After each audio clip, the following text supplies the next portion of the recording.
మరణం లేని మీరు, యూ ఫర్ ఎవర్ అనే ఈ పుస్తకాన్ని రచించినది ట్యూస్డే లోబ్సాంగ్ రాంపా. తెలుగులోకి అనువాదం చేసినవారు పి.జి. రామ్మోహన్ గారు. ఈ భాగంలో 18వ అధ్యాయమైన విశ్రాంతి గురించి తెలుసుకుందాం. కొంతకాలం నుంచి సాగుతున్న ఈ గ్రంథాధ్యయనం ద్వారా మనం ఒకరికొకరం బాగా పరిచయస్తులం అయ్యాం. ఇప్పుడు ఇక్కడ కాస్త ఆగి మనం ఎక్కడ ఉన్నామో తెలుసుకుంటే మంచిదనుకుంటాను. ఇంతవరకు ఏ ఏ విషయాల గురించి చదివామో, ఏ ఏ విషయాలను నేర్చుకోగలిగామో లెక్క చూసుకుంటే మంచిది. అప్పుడప్పుడు చేస్తున్న పనిని ఆపి కాస్త విశ్రాంతి తీసుకుని శరీరంలో కాస్త శక్తిని మళ్లీ పుంజుకుని పునరుజ్జీవనం పొందితే మంచిది. ఎప్పుడైనా రీక్రియేషన్, విశ్రాంతి పొందితే రీక్రియేషన్, పునర్సృష్టి జరిగినట్లేనన్న ఆలోచన మీకు కలిగిందా? ఇది ఎందుకు చెప్తున్నానంటే, ఈ విశ్రాంతి అనేది అలసటతో ముడిపడి ఉంది కనుక. అలసిపోయిన మనిషి ఉత్సాహంతో పనిచేయలేడు. మీరు అలసిపోయినప్పుడు ఏం జరుగుతుందో మీకు తెలుసా? కష్టపడి పనిచేసిన తరువాత ఒక కండరం ఎందుకు బిగదీసుకుంటుందో అర్థం చేసుకోవడానికి మనం శరీర నిర్మాణ శాస్త్రాన్ని నేర్చుకోవాల్సిన పని లేదు. మన కుడి చేత్తో ఒక బరువును పైకెత్తి మళ్లీ కిందకు దించే పనిని మనం చాలాసార్లు చేశామనుకోండి. కాసేపు అలా జరిగాక మన చేతి కండరాలలో ఒక నొప్పి మొదలవుతుంది. చేతిలో ఒక వింత జరుగుతుంది. ఇలాగే ఇంకా కొనసాగిస్తే ఇప్పుడు అనిపిస్తున్న ఇబ్బంది నిజమైన నొప్పిగా మారిపోతుందనే హెచ్చరిక మనకు తెలుస్తుంది. ఈ విషయాన్ని ఇంకాస్త దగ్గర నుంచి గమనిద్దాం. ఈ పాఠ్యాంశాలలో ఈ సృష్టిలోని ప్రాణం మొత్తం విద్యుత్ శక్తితో ఆవిర్భవించిందని నొక్కి చెప్పాం. మనం ఏ ఆలోచన చేసినా విద్యుత్ తయారవుతుంది. ఒక వేలిని కదిలించాలంటే మనం ఓ విద్యుత్ ప్రవాహాన్ని మన నరాల ద్వారా ఓ స్పందనలాగా పంపిస్తే ఆ సంకేతానికి తగినట్లుగా ఒక కండరం పనిచేస్తుంది. ఇప్పుడు మనం మొరటుగా అవివేకంగా పనిచేసి పాడు చేసుకున్న చేతిని గురించి ఆలోచిద్దాం. మనం ఒకే చేత్తో బరువుని ఎత్తుతూ దించుతూ ఉన్నప్పుడు మెదడు నుంచి చేతి కండరాలకు సంకేతాలను చేరవేస్తున్న నరాలు అలసిపోతాయి. ఓ ఇంట్లో కరెంటు బాగా ఎక్కువగా ఖర్చవుతూ ఉంటే ఆ ఓవర్లోడ్ వల్ల ఇంట్లోని ఫ్యూజ్ వేడెక్కి రంగు మారిపోయి కాలకపోయినా తాను అలసిపోయినట్లు ఓ నిదర్శనాన్ని చూపుతున్నట్లే మన ఒంటిలోని నరాలు కూడా తమలో నుంచి వెళుతున్న మోతాదు మించిన విద్యుత్ సంకేతాల వల్ల అలసిపోతాయి. అంతేకాదు, పనిచేస్తున్న కండరాలు కూడా అలసిపోతాయి. అనేక పర్యాయాలు వ్యాకోచించి సంకోచించి. అవి ఎందుకు అలసిపోతాయి? ఈ ప్రశ్నకు జవాబు చెప్పడం చాలా సులువు. మనం ఓ చేతిని కదిలించినప్పుడు మెదడు పంపే సంకేతాల వల్ల చేతిలోని కండరాలు ఉత్తేజాన్ని, ప్రేరణను పొందుతాయి. విద్యుత్ ప్రవాహం వల్ల కండరాలలోని ప్రోగులు బలంగా వ్యతిరేక దిశల్లో గుంజబడతాయి. ఈ విధంగా అనేక ప్రోగులు ఒక్కసారిగా వ్యతిరేక దిశల్లో గుంజబడితే వీటన్నిటి చర్య వల్ల ఆ కండరం బాగా ముడుచుకుని తన పొడుగును తగ్గించేసుకుంటుంది. అందువల్ల చెయ్యి పైకి లెగుస్తుంది ఓ ముడతపడి. ఇదే సమయంలో ఇంకో చర్య కూడా జరుగుతుంది. కండరాలలో నుంచి బయటకు వచ్చి అటూ ఇటూ కదులుతున్న ద్రవాలలో రసాయనాలు కొన్ని చిన్న చిన్న స్ఫటికాలుగా గడ్డగట్టిపోవడం ప్రారంభిస్తాయి. ఈ స్ఫటికాలు కండరాల టిష్యూలలో ఇరుక్కుంటాయి. తయారవుతున్న ద్రవాలని కండరాలలోని టిష్యూలు పీల్చుకునే వేగం కంటే ద్రవాలు ఊరే వేగం ఎక్కువైతే ఈ పరిస్థితుల్లో స్ఫటికాలు తయారవడం ఎక్కువవుతాయి. ఈ స్ఫటికాల అంచులు చాలా పదునుగా బాగా మొనతేలి ఉండడం వల్ల కండరాల టిష్యూలలో అడ్డం పడి గుచ్చుకొని మనం కండరాలను కదుపుతున్నప్పుడల్లా తీవ్రమైన బాధను కలిగిస్తాయి. మనం చేస్తున్న పనిని ఆపేసి 1 రోజో 2 రోజులో విశ్రాంతి తీసుకోవడం వల్ల కండరాల టిష్యూలలోని స్ఫటికాలు మళ్లీ మెల్లమెల్లగా కరిగిపోయి కండరాలు ఒకదాని మీద మరొకటి సులభంగా జారుతూ సక్రమంగా హాయిగా పనిచేయగలిగిన స్థితికి తిరిగి చేరుకుంటాయి. ఈ మాటల్ని మనం చెప్పుకుంటూ వెళుతున్నప్పుడే కీళ్ల నొప్పులను గురించిన ఓ మాటను కూడా చెప్పుకుంటే మంచిదేమో. కీళ్ల నొప్పులున్న వాళ్లకి ఎక్కడెక్కడో ఏర్పడే ఈ స్ఫటికాలు ఈ జబ్బున్న వాళ్ల కాళ్ళు చేతులను పట్టుకుని వాటిని బిగబట్టి ఉంచుతాయి. వీళ్లు చేతుల్ని కాళ్లను కదపవచ్చు, కానీ అలా చెయ్యాలంటే ఎంతో బాధను భరించాల్సి ఉంటుంది. వీళ్ల బాధిత అంగాల టిష్యూలలోని స్ఫటికాలను కరిగించే మార్గాన్ని ఎవరైనా కనిపెట్టేంత వరకు వీళ్లు కీళ్ల నొప్పులతో బాధపడుతూ ఉండాల్సిందే.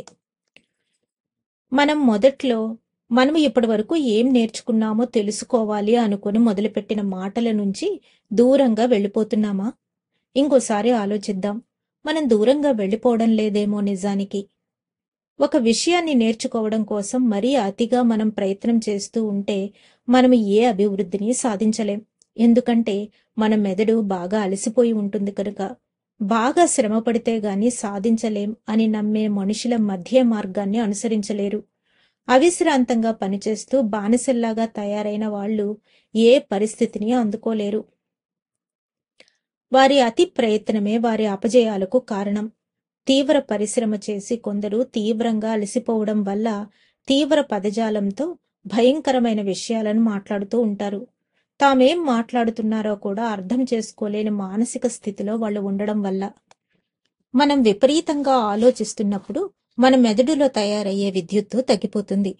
బాగా తగ్గిపోయిన తరువాత మెదడు నుంచి వస్తున్న పాజిటివ్ ఆలోచనల మీద తీవ్ర మనస్తత్వంతో ఉంటాం. అంటే ప్రశాంతంగా ఉండే మనోప్రవృత్తికి సరిగ్గా విరుద్ధంగా తయారవుతాం. అలసిపోవడం వల్ల కానీ మరే కారణం వల్ల కానీ మనం బాడీ టెంపర్లో ఉంటే ఆ పరిస్థితికి అర్థమేమిటో తెలుసా? దానికి అర్థం మనలో ఉన్న విద్యుత్తును ఉత్పత్తి చేసే జీవకణాలను మనమే నాశనం చేసుకుంటున్నామని. ఆ జీవకణాలు నాశనమైపోతున్నాయని అర్థం. మీరు కారుని డ్రైవ్ చేస్తారా? మీరు కారు బ్యాటరీని ఎప్పుడైనా చూసారా? చూసి ఉంటే ఒకసారి బ్యాటరీ ధృవాల వద్ద ఆకుపచ్చ రంగుతో చిలుము పట్టి అసహ్యంగా కనిపించడాన్ని మీరు చూసే ఉంటారు. దీన్ని అలాగే వదిలిపెట్టేస్తే ఈ చిలుము చివరికి బ్యాటరీ వైరును కూడా తినేసి కారుకి కరెంటు అందకుండా చేస్తుంది. ఇదే విధంగా మన గురించి మనం సరైన శ్రద్ధ తీసుకోకపోతే మన ప్రవర్తన కూడా పాడైపోయి తీవ్ర మనస్తత్వంతో మనం బాధపడక తప్పదు. సాధారణంగా స్త్రీలకే ఇది వర్తిస్తుంది. ఉన్నతమైన ఆశయాలతో పెళ్లాడి కాపురానికి వస్తారు. నెమ్మదిగా భర్త ప్రవర్తన మీద ఎందుకో ఓ చిన్న అనుమానం ఆమెకు మొదలవుతుందనుకోండి. ఆ అనుమానాలను ఆమె బయట పెట్టేయడం ప్రారంభిస్తుంది. ఈ విధముగా ఆమె అనేక సార్లు మాట్లాడడం జరిగేసరికి అదొక అలవాటుగా పరిణమించి చివరికి ఓ దుర్భరమైన గయ్యాళి భార్యగా రూపొందుతుంది. ఈ ప్రపంచంలో గయ్యాళి భార్యల్ని చాలా నీచమైన జీవరాశుల క్రింద జమకడుతూ ఉంటారు. ప్రశాంతంగా ఉండండి. అలా ఉంటే మంచి ఆరోగ్యంతో మీరు బాగుంటారు. ఆరోగ్యం కోసం మిమ్మల్ని భోజనం మానేసి నోరు కట్టేసుకోమని సలహా ఇచ్చే సన్నబడే విద్యల్ని నేర్చుకోకండి. ఎందుకంటే కాస్త కండపట్టి ఉండేవాళ్లే సాధారణంగా సంతోషంతో ఉంటారు. సన్నగా వేలాడుతూ బహుశా గిలకల్లా ఎముకలు చప్పులు చేసుకుంటూ తిరుగుతూ ఉండేవాళ్లకన్నా. ఇక మధ్య మార్గం విషయానికి వద్దాం. ప్రతి ఒక్కరూ ఎల్లవేళలా తమ శక్తి కొద్దీ చక్కగా పనిచేస్తూ ఉండాలన్న విషయం సరైనదే.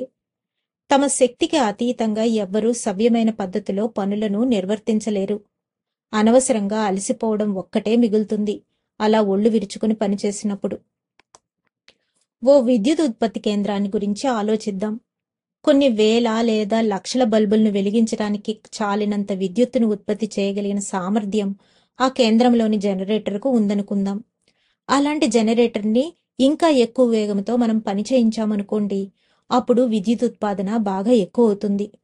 ఈ మొత్తం కరెంటును ఉన్న బల్బులు పూర్తిగా వినియోగించుకోవు. అధికంగా ఉత్పత్తి అయిన విద్యుత్తు ఎక్కడో ఓ చోట వృధాగా నేలపాలు కాక తప్పదు. ఈ నష్టానికి తోడుగా అనవసరంగా తన సామర్థ్యాన్ని మించి పనిచేయిస్తూ ఉన్న ఆ జనరేటర్ పాడయ్యే ప్రమాదం కూడా ఉండనే ఉంటుంది. ఈ విషయాన్నే మరో విధంగా గమనిద్దాం. మీ కారులో మీరు గంటకు 30 మైళ్ల వేగంతో వెళదామని అనుకున్నారనుకోండి.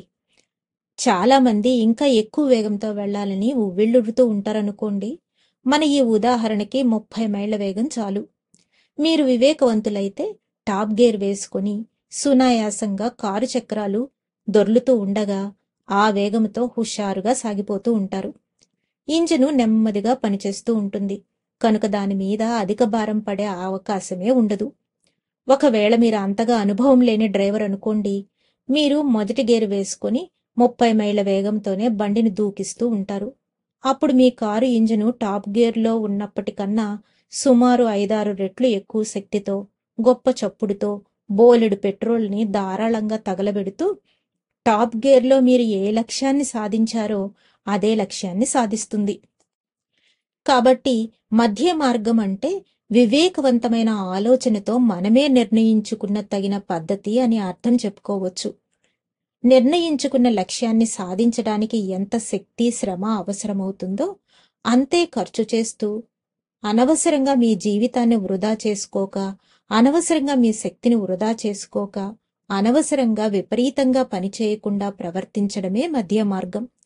చాలామంది ఏమనుకుంటూ ఉంటారంటే, తాము చాలా బాగా కష్టించి నిరంతరము పనిచేస్తూ ఉండాలని, అలా చేస్తే ఎంతో గొప్ప స్థాయికి తమకు లభిస్తూ ఉంటుందని అనుకుంటారు.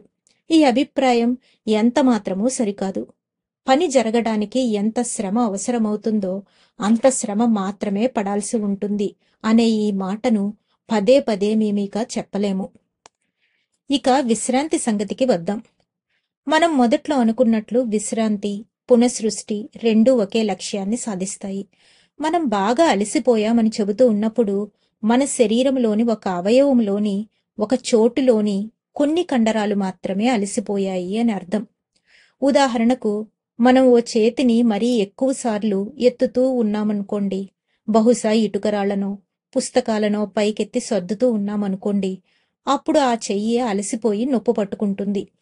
మన చెయ్యి అలసిపోయిందే తప్ప మన కాళ్ళు, కళ్ళు, చెవులు అలసిపోకుండా ఉన్నాయి కదా. కాబట్టి మనల్ని మనం పునఃసృష్టి చేసుకుందాం. సరదాగా ఎక్కడికైనా నడుస్తూ, లేక శ్రావ్యమైన సంగీతాన్ని వింటూ, లేక ఓ మంచి పుస్తకాన్ని చదువుతూ, ఈ పనుల్లో ఏదో ఒకదాన్ని మనం చేస్తున్నప్పుడు మనం వేరే నరాలని, వేరే కండరాలను ఉపయోగిస్తూ ఉంటాం. అంతేకాకుండా అలసిపోయి ఉన్న కండరాలలో అత్యధిక మోతాదుల్లో నిల్వ ఉన్న నరాల విద్యుత్తును కూడా బయటికి లాక్కొచ్చి ఖర్చు చేస్తాం. కాబట్టి విశ్రాంతి, రీక్రియేషన్ ద్వారా మిమ్మల్ని మీరు పునఃసృష్టి అంటే రీక్రియేట్ చేసుకుంటారు. ఆరాలను చూడడానికి మీరు అమితంగా శ్రమ పడుతున్నారా? ఇంకా ఎతిరికను చూసే ప్రయత్నాన్ని చేస్తూనే ఉన్నారా? బహుశా మరీ ఎక్కువగా మీరు ప్రయత్నిస్తున్నారేమో. మీరు అభిలషిస్తున్న విజయం, ఉత్తీర్ణత మీకు ఇంకా కలగకుండా ఉంటే నిస్పృహ చెందకండి. మీకు విజయం సిద్ధించడానికి ఇంకా సమయం కావాలి. మీకు అచంచల విశ్వాసం కావాలి. అయితే అచిరకాలంలో విజయం తప్పక లభిస్తుంది. మీరు ఎప్పుడూ ప్రయత్నించని పనిని ఇప్పుడు చేస్తున్నారు. రేపొద్దున నిద్రలేచేసరికి మీరు ఓ డాక్టరో, లాయరో, గొప్ప చిత్రకారుడో అయిపోవాలని మీరు అనుకోరు. మీరొక లాయర్ అవ్వాలనుకుంటే ముందుగా ఓ స్కూలుకి, ఆ తరువాత ఓ హైస్కూలుకి, ఆ తరువాత ఓ యూనివర్సిటీకి వెళ్లాల్సి ఉంటుంది. చాలా సమయాన్ని వెచ్చించాల్సి ఉంటుంది. కొన్ని సంవత్సరాలు పట్టవచ్చు. మనస్ఫూర్తిగా, తదేక ధ్యానంతో రోజుకు అనేక గంటలు, ఇంకా ఎక్కువ గంటల శ్రమ రాత్రిపూట కూడా పడాల్సి రావచ్చు. ఇంత ప్రయత్నం జరిగాకే మీ లక్ష్యం నెరవేరుతుంది. ఏమిటా లక్ష్యం? లాయర్ కావడమా? డాక్టర్ కావడమా? ఓ స్టాక్ బ్రోకర్ కావడమా? ఈ ప్రయత్నాలనన్నింటినీ మదిస్తే తేలే విషయం ఒకటుంది. ఫలితాలు ఒక్క రోజులో కనిపించవు అని. భారతీయ వేదాంతాల్లో ఈ బోధనే మళ్లీ మళ్లీ చెప్పబడుతోంది. యోగ దృష్టిని సాధించాలి అనుకునేవాడు 10 సంవత్సరాల కాలం కంటే తక్కువలో అది సిద్ధిస్తుందని అనుకోవడానికి వీలు లేదు అని. అలాంటి వాటి కోసం సులభ పద్ధతుల్లో ప్రయత్నించవద్దని. ధన్యవాదాలు మాస్టర్స్. 18వ అధ్యాయమైన విశ్రాంతిలోని మిగిలిన భాగాన్ని రేపు తెలుసుకుందాం. అంతవరకు సెలవు తీసుకుంటూ పద్మజ.